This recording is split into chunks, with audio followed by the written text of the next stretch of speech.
Hey, g'day, it's Prezzo. Thanks for stopping by. Now, this is part 3 of building a diesel fuel burner for a home Foundry furnace. Now, there is a playlist and the link is up there now. And in that link, you'll find the build of my furnace, which was done some time ago, plus parts 1 and 2 of building the furnace burner. Now, I've been planning this build for quite a long time, and I know I'm sort of reinventing the wheel. A lot of people have done this before me. And just this morning I found out that you can buy just about all of the parts that I'm making from scratch off the shelf. So there is a seller on AliExpress, and they sell the igniters, the fuel pumps, the blowers, the burner nozzles and everything that you would need. So you're probably saying, well, why don't you just buy the stuff? Well, my answer to that is, where's the fun in that? It's just like putting Lego together. But making it yourself, I think, is sometimes more rewarding. Now, I want to give full disclosure here. I have actually run the burner in the furnace, and I wanted to do that before I started today's episode, just to be sure that the whole thing was viable. I didn't want to sort of be leading up the garden path and showing you something that may not work. So I went ahead and made some of the parts and put it together and ran it, and now I need to go back and actually show you what I did. So it's going to mean remaking a couple of parts, but that's okay. So let's have a look first at the service cart, where I've got with that, and then we'll have a look at a few modifications that have been made on the furnace. Now, I know this looks like a bit of a mess, but this is exactly how I had it when I did the test run in the furnace, and I just sort of put it all away when I was done. Now, I must say the test run was very encouraging. You can see here from these still photos that I got a really good hot flame inside the furnace. There's minimal smoke. It was fairly easy to control. It's going to take a bit of practice to get used to it, but that was encouraging, and I wanted to check it before I went ahead and committed to making any more parts. So I'm totally happy with what I've got at this point, and I think I can go forward and make this into a working setup. So what I've done here is I've fitted the 12-volt power supply just to a bit of plywood. This is the fuel pump controller, and I've got all that wired up, and this allows me to turn the fuel down to 0 and then slowly increase it, light the flame, and then gradually increase the fuel supply until I'm getting 100% fuel going into the furnace. I think that the fuel pump is maxed out, but it seems to be doing the job, so I'm pretty happy with that. Now, this is definitely not safe. This needs to be properly insulated, properly earthed, and it needs to go inside a closed box, and that'll be happening probably in the next episode. Now, with the burner itself, I put this together and I didn't really expect it to work because this is the 3D printed part that covers up the big hole in the side of the burner, and I sort of fully expected that to melt or to soften, and in fact it didn't. In fact, I had the burner running for about 10 minutes and I was able to place my hand underneath that burner tube there, and it was stone cold. So I think what's happening is that the airflow from the blower is just keeping that completely cold, and any radiant heat or conducted heat that's coming back from the interior of the furnace is stopping at that point there. So I guess you could just use that 3D printed part, but I will make a steel one. We'll do that today, and we'll get that fixed down properly. This is just some duct tape to see if it was going to work. Now, I've also gone ahead and made a nozzle guide vane out of stainless steel. Now, in the last episode I made one out of aluminium, and that was a failure. But this stainless steel one works really, really well. Now, I'll make another one just so you can see how the process works. And this works well because it's much thinner, and when you rotate and twist the blades there, it doesn't obstruct the airflow so much. And being stainless steel, it's much stronger and more heat resistant because basically we've got the flame just a couple of inches away from that position there. But interestingly, Perry Merritt, who made the original version of this burner, said that he had used a 3D printed part and it survived, and he was totally shocked that it didn't melt. So again, I think it's the air from the blower that's keeping everything cool up to that point. In the last episode I mentioned that I wanted to be able to use both the diesel burner and the propane burner, and my way of doing that was to rotate the furnace body around. So this section of the diesel burner could be left in place, and if I wanted to use the propane burner, I just rotate the body of the furnace back again, and there was a bracket that was welded onto the strut here which took the end of the propane burner. Now somebody was watching and mentioned that, well, an easier way would be to cut that bracket off and weld something to the end of the propane burner, which will fit inside this tube here. So this is actually the remains of that bracket that was used for the propane burner. I just machined that down. That will now fit inside that open tube there. And yeah, job done. You don't have to do anything to the furnace, don't have to rotate anything. So that's a much better way of doing it. And I'm sorry, I can't remember the name of the person who suggested that, but it was a great idea. And that's what I've done. This will eventually get welded on here so that I don't have to worry about losing that.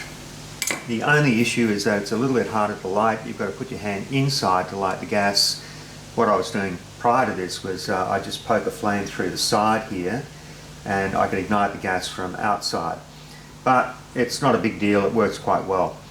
So thanks to whoever gave me that idea, it's a good one. In the last video I made a big fuss about this handle that I'd made, and the idea of this was that you could rotate the lid of the furnace either left or right without placing your hands anywhere near the hot parts of the furnace. And I tried it out and it was a complete failure. What I hadn't considered was that you've got a huge flame coming out of the lid of the furnace here, much bigger than what I was getting with the propane burner. And then you've got this red hot flame almost the same height as these coil springs here, and the radiant heat from that flame was cooking these springs. So even with a glove it would have been dangerous to touch that. So that meant a complete rethink on that concept, and what I've come up with now is I'm going to weld it onto that bracket, and that places the coil springs a long way from the edge of the furnace. Now you can still rotate it, but you can only rotate it one way. So if I position the lid to my right from where I'm standing, the coil springs go further away, but if I go to the left, they're going to sit directly over the interior of the furnace. So that does mean a bit of a compromise, but I think I can get used to that fairly quickly, and that should be a lot safer and easier to operate. So this is the prototype of that nozzle guide vane that I made, and I showed this in the last episode, and this was just a test piece to see how it's going to work. This is made of 2mm thick aluminium, or 2.5mm I think, and I reasoned that it was soft enough to be able to bend those vanes very easily without it cracking, without having to put too much force on it. But as it turns out, the very center section, the ring that the vanes are attached to, is also very thin, and as you start to twist the vanes, that center section starts to distort as well. And the idea was that that was to fit over the outside of the nozzle assembly, and that helps to keep the nozzle assembly centered inside the burner tube, but it also helps to straighten out the airflow, or at least remove the turbulence from the airflow coming from the blower. Now a lot of people suggested that this was going to block the airflow, and they suggested taking every second vane off that, but as it turned out, when I made the stainless steel one, it turns out that that's not a problem. This allows almost the full volume of air to pass through the burner tube without any restriction at all, and I've actually twisted those vanes a fair bit there. So this is made from some 0.8mm thick stainless steel sheet, or roughly 31 thou, and I've got plenty of this. So I'm going to make another 2 of these just for your entertainment. So even though I've got one that works, I'm going to make another 2 and you'll get to see how I formed this flange in the center of that nozzle guide vane assembly.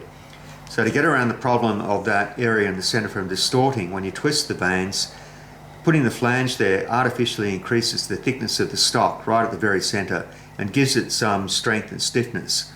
So to do that, I've got like a 2-part punch and die, and we have to begin by drilling a 16mm diameter hole in our flat sheet stock, and then the punch and die will open that up to 18mm. So let's go ahead, let's make another couple, like I said, just for your entertainment.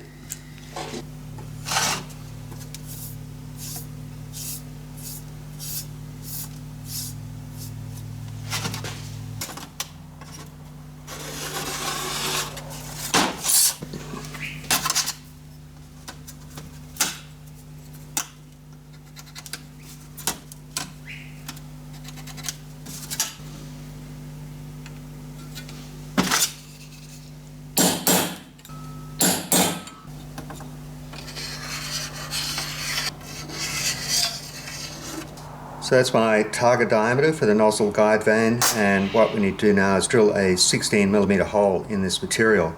And I'm going to use a technique that I've shown in a previous video where you use a standard drill bit, but you put a piece of cloth sandwiched between the drill bit and the sheet stock, and that keeps the drill bit centered and stops it from grabbing the material.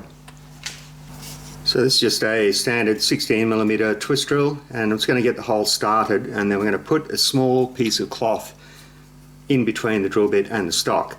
And you're better off to use something like cotton. Don't use anything like nylon because it will melt with the heat of the drill bit and just make a big mess.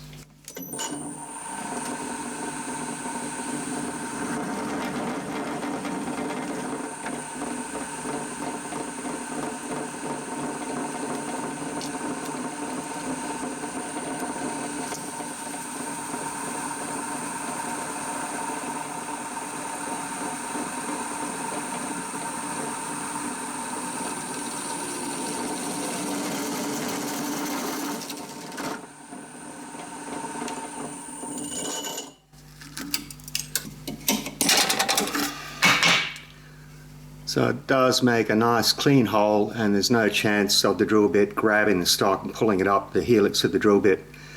And that's obviously wandered a bit off centre there, but it doesn't really matter. This stock is way oversized. I was just scribing a mark there, so I had a rough idea of where each of these circles would be cut out. So we'll do the other one.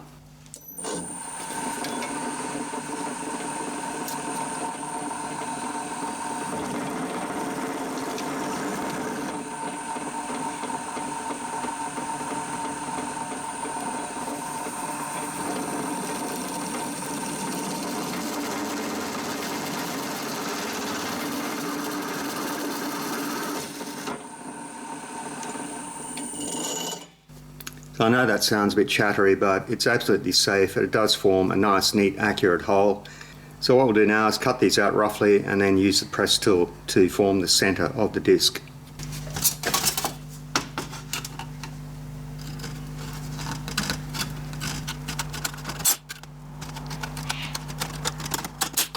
So here's our two-part punch and die. This is the punch, and it's got a 16mm diameter lead on this end that'll fit through the hole we just drilled, and this will form the 18mm pressed hole. And in the die there's a hole right in the back there which will take the 16mm lead, and then it will sandwich the stock and also form the rolled edge. So we'll go and set this up on the hydraulic press. I've just entered that in the hole there, as you can see there, and I've just smeared some light oil around the side of the punch here, and we've got to get it sort of centered over the die.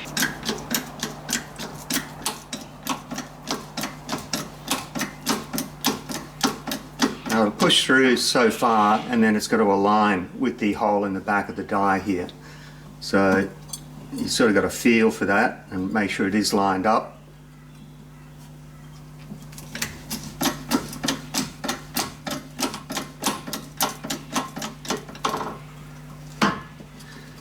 So that's actually sitting concentric now, and if we press further now it's going to start to enlarge the hole.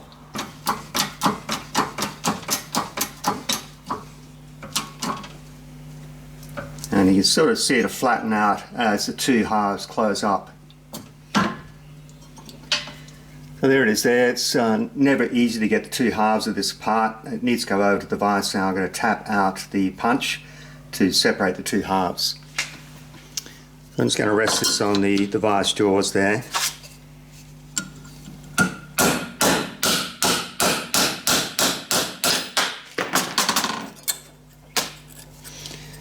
So I'll just see if it fits over the nozzle. And it's sort of a, I don't know, like a firm fit. What I can do is just crimp the back of this flange here to make it a little bit tighter so it grips onto the nozzle a bit better. I'll go and do the other one off camera, and then we'll machine these discs to the correct size.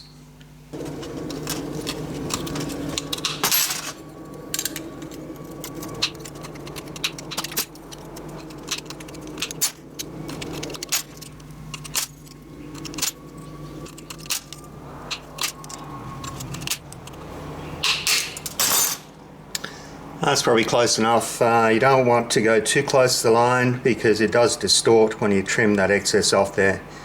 In the lathe, this is going to give me a perfectly circular disc. So what I've got on the 4-jaw chuck here is a piece of aluminium. I made this a couple of days ago and I had to put it back in the lathe. That's why I've got it in a 4-jaw chuck. And it's 40 millimeters diameter, which is roughly the finished size of our nozzle guide vane. In the center there's a spigot, and it's sized so that the press bore that we've already made on our stainless steel will fit over that. And then I've got another aluminium plate here with a counter bore in the center, and that will fit over the whole sandwich there and keep it all aligned. And our tailstock will provide the pressure to drive the workpiece, which is our flat aluminium disc here.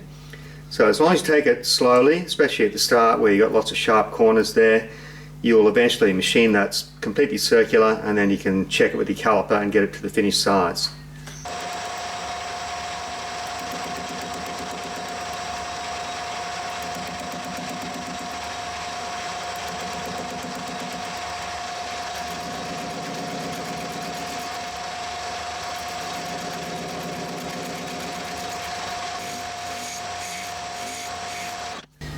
So you can see that's cleaned up all the way around there now, and I'm just going to measure this. I'm shooting for 40 millimeters, which will be a sliding fit inside the burner tube.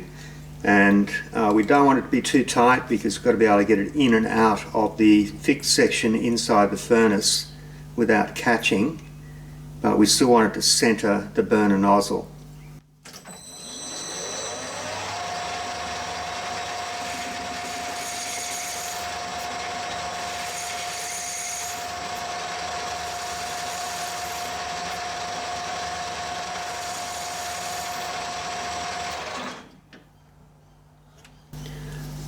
So there it is there. I'll just go and try this in the burner tube and see if we're right, and then we'll deburr it.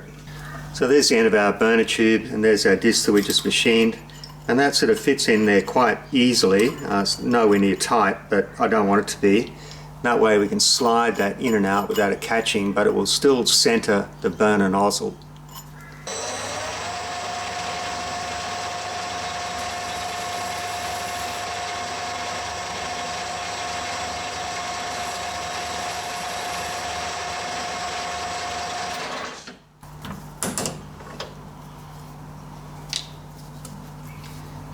It's taken care of the burrs, that's good. So I'll do the other one off camera, and then we're going to drill some holes in this on the CNC milling machine. On this aluminium prototype here, I had to drill 12 holes around the inside here, and this just thins out the bottom edge of each vane so that you can twist it more easily. And I think I saw Myford Boy do something similar when he made his. But on this one I just did that with a pair of dividers and did it on the drill press. But I can CNC drill these holes. So I've set up a piece of composite plastic block in the vise here, and I've held down my stainless steel blank to that piece of plastic. So the washer on top there just sits over the flange, and hopefully my spot drill is going to miss that. So I'll go ahead and do the spot drill, and we'll finish up with the 3mm drill.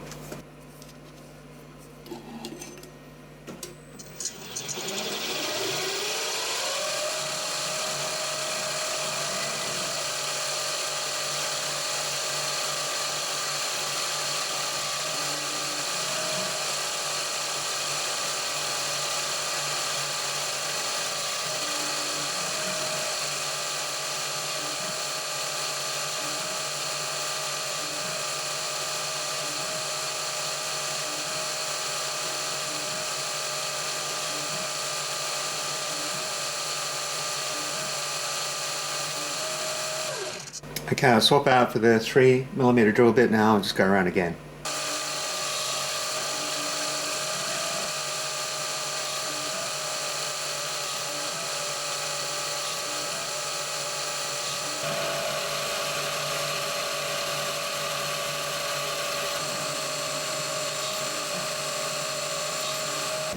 Alright, that one's done. I'll do the other one off camera, and then we're going to slit in between each of those holes there to make the individual vanes.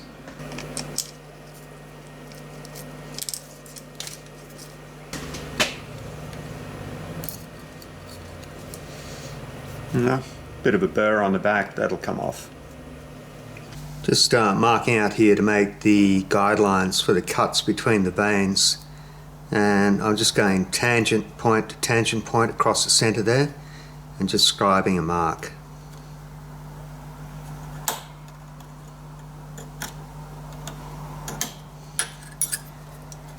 And we'll just do that 6 times.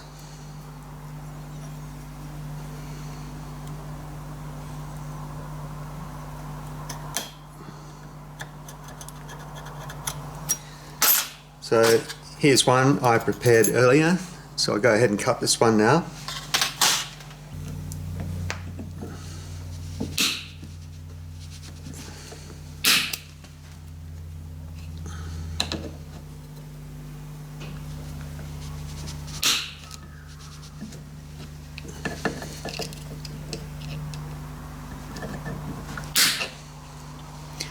Now that's surprisingly tough, but it does pre-twist the vanes for me, which is good.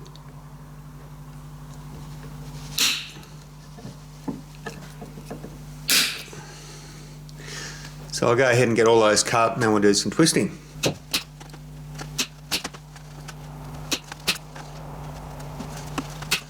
So there's both blanks now with the cuts done with the aviation snips, and all we need to do now is finish twisting those blades. Now with this aluminium one, you can see here part of the problem. So even though we've thinned out the bottom section of each of the vanes, when you go to twist that, it just buckles up in the center here. So that's no good, but by rolling over the edge in the center of this one here, it stiffens it and it will want to bend at the narrowest point, which is at the bottom of each vane. So you can just do this with a pair of pliers, and if you want to be really precise you can make up a jig, but I don't think that's necessary. So I'm just going to bend those blades to about 45 degrees to start with, and you can gradually increase that if you think it's necessary. I think this is going to be fine. And there's no tendency for it to start buckling in the center there.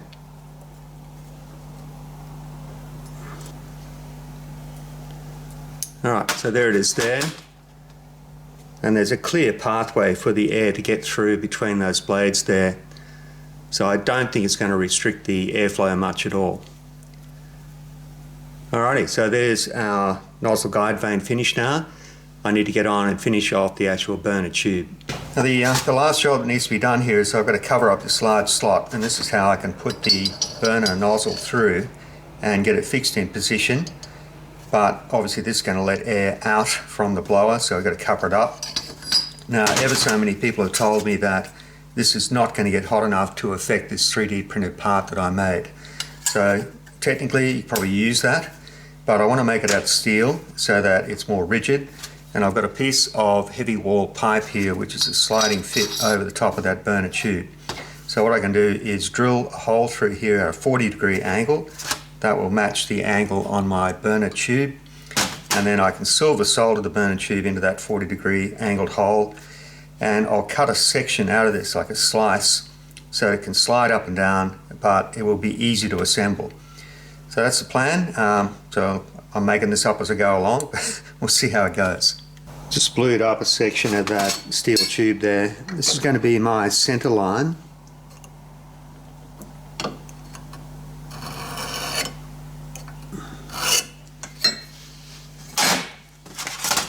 And this will be the center for my 40-degree drilled hole.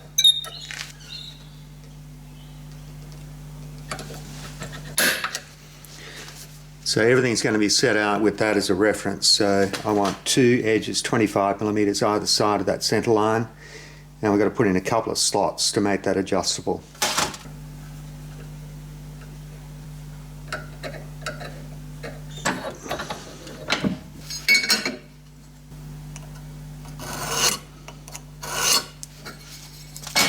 So that'll be one edge.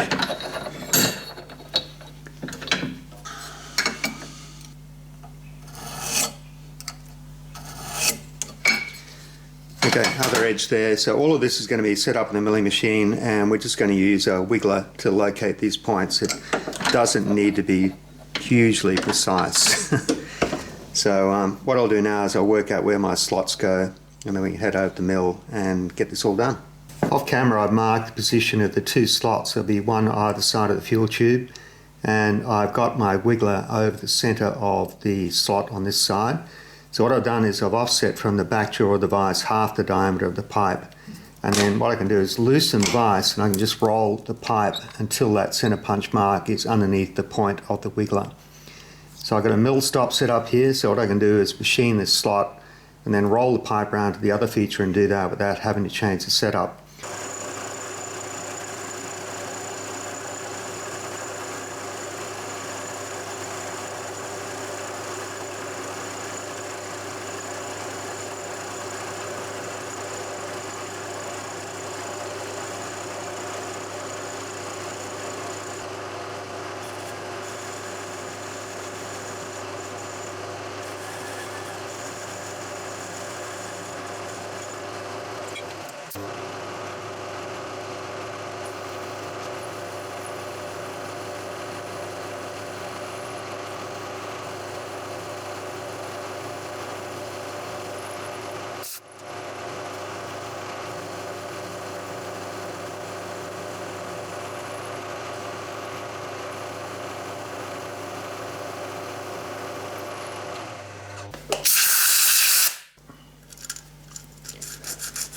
Alright, so I'll do another one of those on the other side. You see I've got those two counterboard slots done there now, and I set the wiggler up over this point here. This is where the fuel tube needs to go through, and I put the wiggler over that point and I've zeroed X on the DRO.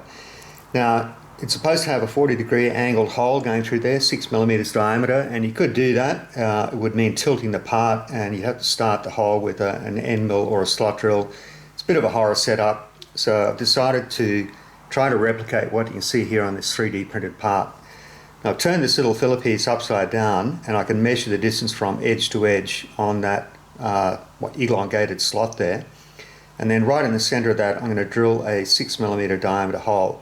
So it'll be like a counterboard slot, 6mm hole in the center, and later on I'll get a 6mm round file and put the correct 40-degree slope on that hole. Then I can fill that recess either with soft solder or silver solder, or I think I'm just going to use JB Weld. Now you're probably laughing, but this part doesn't get hot or very hot, and it's a lot easier to just fill that with JB Weld than it is to try and get this part to silver solder temperature with that skinny little stainless steel tube through it. There's a pretty good chance you're going to melt the stainless steel tube before you get the heat into this part. So that's, I'll just do it and then I'll make a decision later.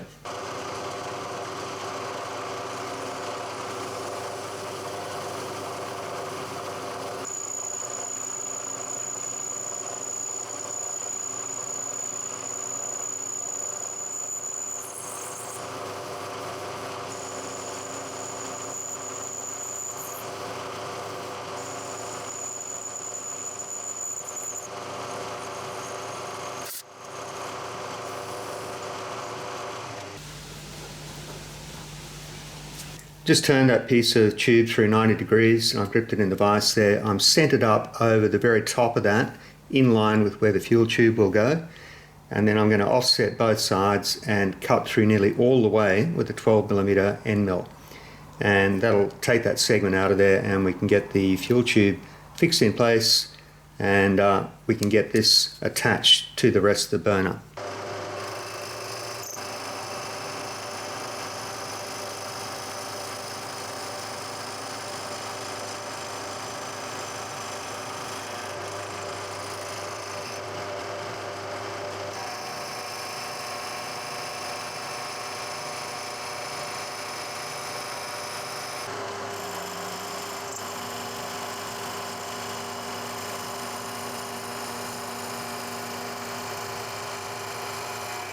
Just gave that part a bit of a clean up and a deburr, and it sits on top of the burner tube there, and the slot aligns with the bigger slot in the burner tube.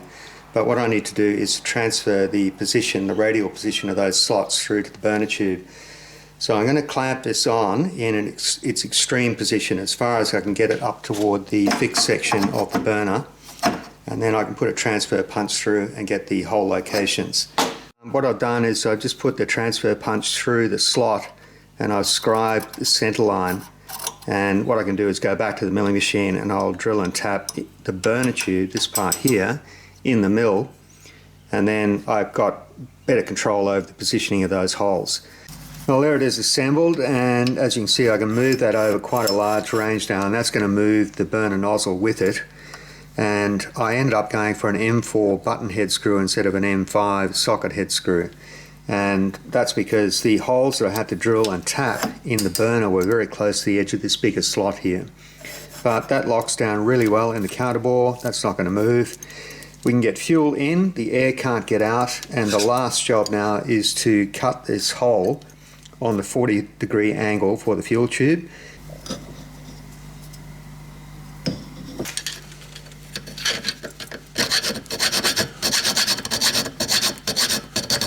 Man, that's hard. It's always the way when you get a file that fits tightly in a hole and you want to do anything with it, it just jams up. So I'm sort of pushing forward, and at the same time I'm lowering the angle and then cutting back and doing the same thing.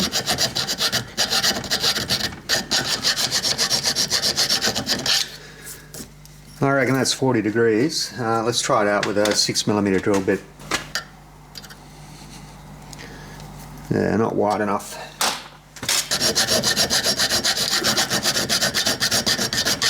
I'm getting close. It's probably about 50 degrees.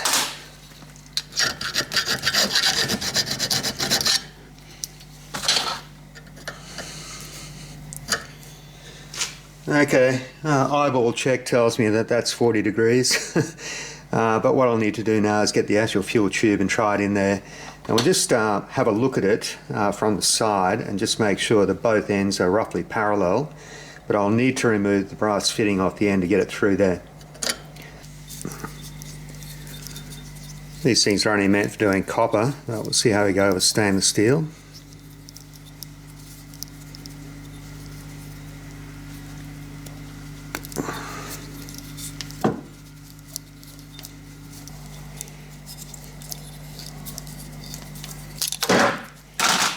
Alright, that'll do it. I do want to shorten this a bit, so that's why I cut it off quite away from the brass fitting. Well, I've got that fuel tube through the slot now, and you can see that that whole assembly can slide up and down, and that positions the end of the burner nozzle relative to the end of the burner tube. But what I need to be sure of now is that I've got this section of the fuel tube through here, this bit, has to be concentric with the burner body. And you can see that I can slide the whole fuel tube up and down through the slot here, and we've got to get that position right. So I'll need to make a jig or a fixture or something to ensure that that's in the right place. But with the end of the burner nozzle over the nozzle guide vane now, that sort of positions this end, the very tip of the nozzle, but we've got to get this part right here too. But you can see, if you can imagine, that's bonded in place. We can slide all of that up and down. So yeah, it's looking promising. This is how I'm fixturing the fuel tube so that it remains concentric with the burner body. So I've got the burner body in the 4-jaw chuck and I've dialed that in. I've got the burner nozzle sitting in an ER40 collet chuck in the tailstock, and that ensures that this section of the fuel tube is concentric with the burner body. So what I'll do now is fill that up with some JB Weld. I've sandblasted this part and I sandblasted the fuel tube to give it a good key, and I think there's enough depth there to give it a good bond. Well, it's the next day now. That JB Weld is set, and that end of the pipe now, and the whole assembly is quite rigid, but I want to put a prop underneath here, just some sort of a brace, so that this end of the tube doesn't tend to want to flex and break the JB Weld. But I'll do that off camera, so I'm just making it up as I go along. And I'll clean up around here with the Dremel tool. Okay, it's a couple of days later, and what you can see here is that I've painted these two steel barrel parts with this allegedly high heat paint. And you paint it and then you bake it in an oven at 200 degrees C for an hour. It's supposed to be good for 2000 degrees Fahrenheit. I don't know, I'm a bit skeptical. I think that's going to get worn off or probably dissolve with diesel fuel fairly quickly, but for the time being it looks good. And on this steel part here, the sliding sleeve here, what I've done is that got sandblasted. That was powder coated with a reflective aluminium, and then there's a top coat of a candy apple red. And really, look, that's just a bit of bling. I think it's going to prevent that from corroding. And given that this part doesn't get very hot, I think that's going to survive fairly well. Now, the other thing I've done here is I've stabilized that fuel pipe where it goes into the sliding plate here. So I welded a steel fin on the back of that sliding plate there, and I've made an aluminium clamp that goes over the top of that. And that captures that fuel pipe and prevents it from flexing. So that if you're pulling on the fuel hose for any reason, there's less chance that that's going to break where the JB weld goes through that sliding plate there. And as you can see here, it makes it really easy to be able to get at the fuel nozzle. So this whole rear assembly can just slide out of the furnace, and you can get at the nozzle to clean it or replace it or do whatever you need to do. And when you're ready to put this back into the furnace, you just slide it into this sleeve and then lock the handle. So I think that's going to be a useful feature for the furnace. So I think I've run out of time. I used up my half-hour slot here. So what I'm going to do is, in the next video, we're going to test the pump. I'm going to run the pump for 15 minutes into a container or a bucket. We'll collect the fuel and see how much we get. We can multiply that by 4, and that will give us the gallons per hour or litres per hour. So I want to see how close we get to the 2.5 gallons per hour that nozzle is supposed to provide. And we're also going to get to work on the service cart. And that's all just sitting over in the corner there now, and it's a bit of a mess, so I don't want you to look. No, come on, I told you not to look. There's nothing to see here, all right? Let's just go.